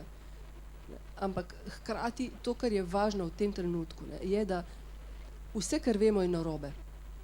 Ne? Se pravi, nič ne vemo. Če ne bomo sposobni pogledati onkraj tega, kar sploh lahko normiramo, ne, zdaj, pa ni to zdaj nek pesimizem zaradi ne vem česa, ampak je prav to, kar tudi vi sprašujete, pa ne znam odgovoriti, ne vem, če je to postkapitalizem, ampak gotovo je to nekaj, česar še ni bilo. Ne. Ker to, kar je do zdaj bilo, ne deluje. Kamorkoli boste pogledali, ne, a vidite, zdaj, živali nimajo več prostora živeti, ste videli, polarni medvedi se kotalijo po skalah, zato ker ledu ni več. Cele države izginjajo, zato ker otoki so že potopljeni in zdaj vsi živijo v Ameriki. Kdo je zdaj suveren? Ne? Če so na ozemlju ZDA vsi prebivalci ene države, ki pa nima več ozemlja. Ne? Se pravi, to so problemi, ki danes obstajajo. Ne? Iz česa boste, kako boste domov nesli stvari, če je vsaka plastika strupena? Me razumete? Ne? Se pravi, to so stvari, ki vaši starši, niti vi ne, niti jaz do včeraj še nismo razmišljali. In o tem ni mogoče razmišljati v nekih normah. Ok, platforma mora biti regulirana, ampak rešitve, ki jih iščemo, so pa tako nore in tako nove, da je edin platforma tipa Radio Študent, ki je vedno omogočala, da so se pojavile stvari, ki jih predtem niso pričakovali, edino ona lahko to nekaj omogoči. Tako da to je pa pač nekaj, kar nam je vsem, ki imamo Radio Študent ali pa vi, ki ga delate, na kožo pisano. Ne. Tako da to je pač nekaj, kar, česar se lahko veselite. Ne. Se pravi, ta prihodnost ne vas ne bega, ne, ampak vršite se vanjo, ne glede na to, da ne veste, kaj vas čaka.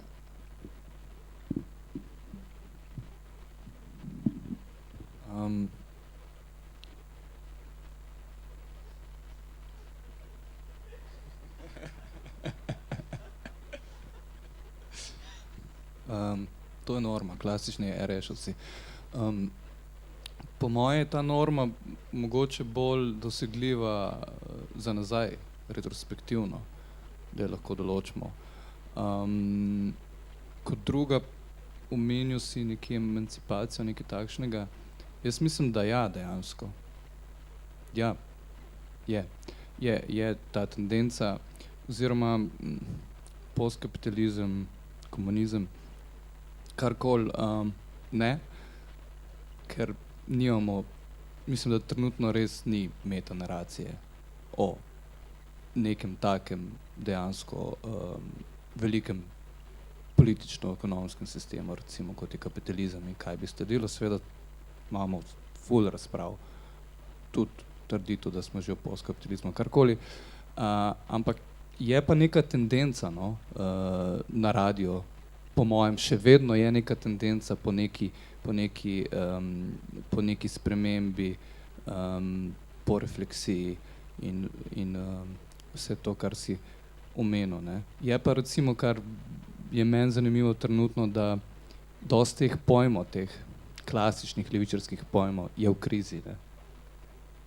Kritika, na primer, pač. Imamo novo filozofijo, ki opravlja pač.